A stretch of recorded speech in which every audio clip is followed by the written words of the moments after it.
नमस्कार, मैं हूं विजयश्री और आप देख रहे हैं यूपी न्यूज। खनन, अवैध निर्माण और अंधाधुंध शहरी विस्तार ने अरावली पर्वतमाला को इतना जख्मी कर दिया है कि ये पहाड़ अब सिर्फ खामोश नहीं है, ये रो रहे हैं, चीख रहे हैं और इंसान से गुहार लगा रहे हैं, हमें बचा लो। Save Aravalli, save future. Aravalli नहीं तो पानी नहीं, रेगिस्तान रोको, अरावली बचाओ।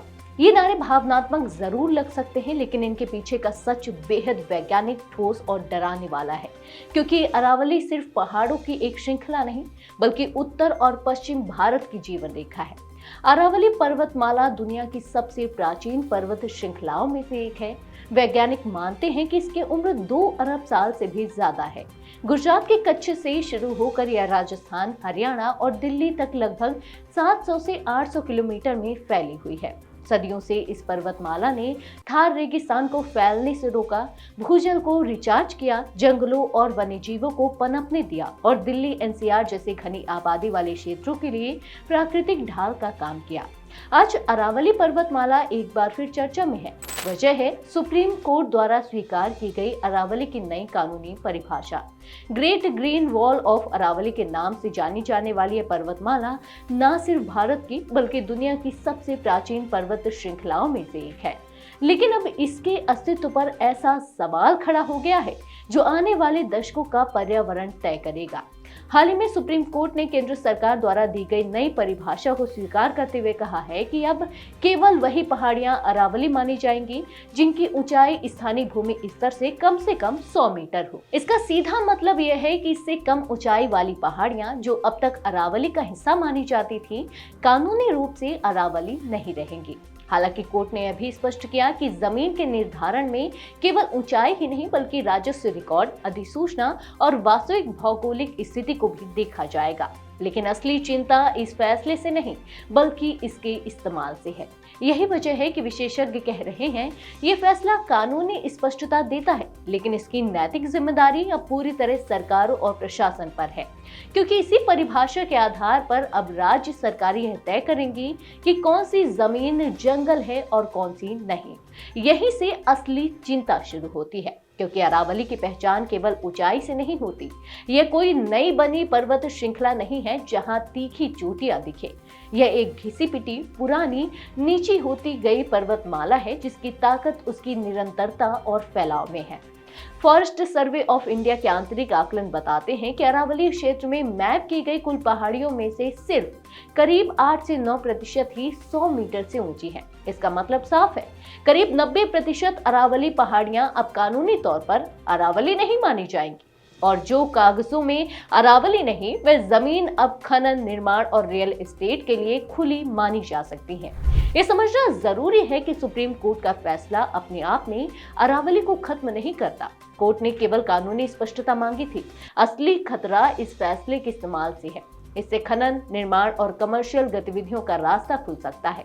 सवाल यह है कि पर्यावरण मंजूरी कितनी सख्त होगी और रिकॉर्ड तय करने के पैमाने कितने ईमानदार। अब जानते हैं कि अरावली कहां-कहां फैली है। अरावली पर्वतमाला पश्चिमी भारत की रीढ़ मानी जाती है। यह गुजरात के कच्छ क्षेत्र से शुरू होकर राजस्थान, हरियाणा और दिल्ली तक फैली हुई है।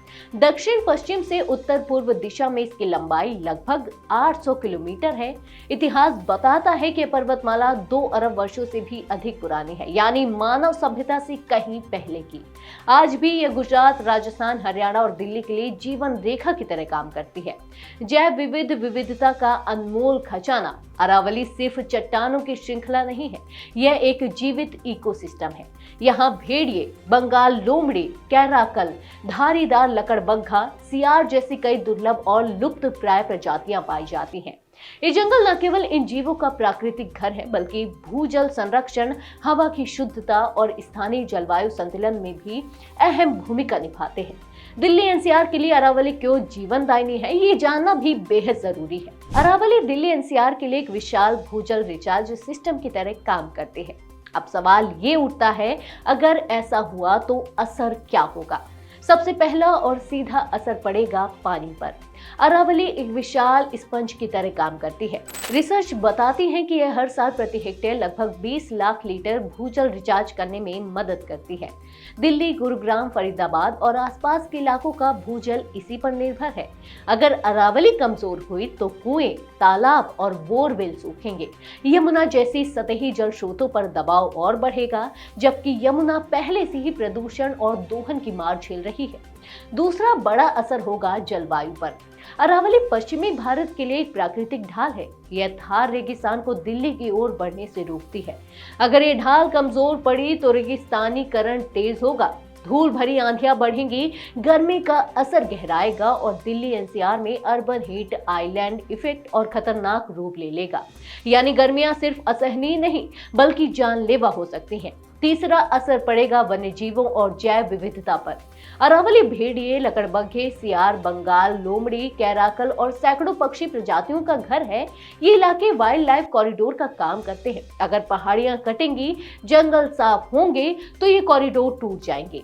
नतीजा, मानव वन्य जीव संघर्ष बढ़ेगा और कई प्रजातियां स्थानीय स्तर पर विलुप्त हो सकती हैं। दिल्ली की बात करें तो अरावली दिल्ली एनसीआर के लिए एक विशाल भूजल रिचार्ज सिस्टम की तरह काम करती है। शहर का लगभग 20 से 25% हिस्सा अरावली की चट्टानों पर बसा है। महरौली, साकेत, वसंत कुंज, द्वारका के कुछ हिस्से सब इसी भूगर्भीय संरचना का हिस्सा है। इन इलाकों में अगर बड़े पैमाने पर निर्माण और कटाई हुई तो सिर्फ पर्यावरण ही नहीं बल्कि अर्बन फ्लडिंग का खतरा भी कई गुना बढ़ जाएगा, क्योंकि बारिश का पानी सोखने वाला प्राकृतिक सिस्टम खत्म हो जाएगा। शोध के मुताबिक अरावली हर साल लगभग 20 लाख लीटर प्रति हेक्टेयर भूजल रिचार्ज में योगदान देती है। यह पश्चिम भारत के लिए एक प्राकृतिक ढाल है जो थार रेगिस्तान को दिल्ली की ओर बढ़ने से रोकती है। यह एक महत्वपूर्ण जल ग्रहण क्षेत्र भी है जो पश्चिम भारत के बड़े हिस्से को पानी देता है। अरावली के कारण ही इस क्षेत्र का पानी मीठा बना रहता है। यही वजह है कि भारत सरकार ने इसे पर्यावरण संवेदनशील क्षेत्र का दर्जा दिया है। इसी आशंका को लेकर गुरुग्राम, फरीदाबाद, राजस्थान और उदयपुर में विरोध भी शुरू हो चुका है। पर्यावरण कार्यकर्ताओं का कहना है कि यह फैसला कागजों में भले तकनीकी हो, लेकिन जमीनी हकीकत में अरावली के लिए विनाशकारी साबित हो सकता है। सेव अरावली ट्रस्ट जैसे संगठन चेतावनी दे रहे हैं कि नई परिभाषा से पहाड़ियां सबसे पहले रिकॉर्ड से गायब होंगी और फिर जमीन से।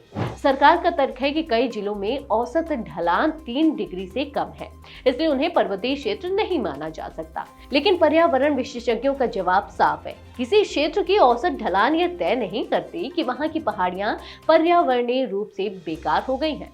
अरावली की अहमियत उसकी ऊंचाई में नहीं बल्कि उसके इकोसिस्टम में है।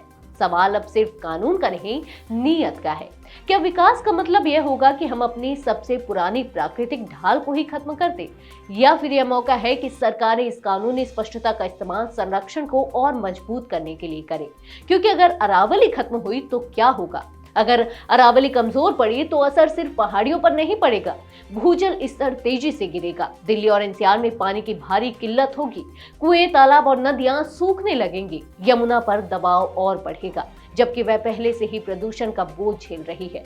सिर्फ फॉरेस्ट सर्वे ऑफ इंडिया के आंतरिक आकलन के अनुसार कुल मैप की गई अरावली पहाड़ियां 1281 100 मीटर से अधिक ऊंची पहाड़ियां सिर्फ 8.7% यानी लगभग 90% अरावली अब कानूनी सुरक्षा से बाहर हो सकती है।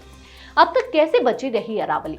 आइए जानते हैं कि अब तक national green tribunal, high court और सुप्रीम कोर्ट ने अरावली को इकोलॉजिकली सेंसिटिव जोन मानते हुए खनन और अवैध गतिविधियों पर सख्त रोक लगाई।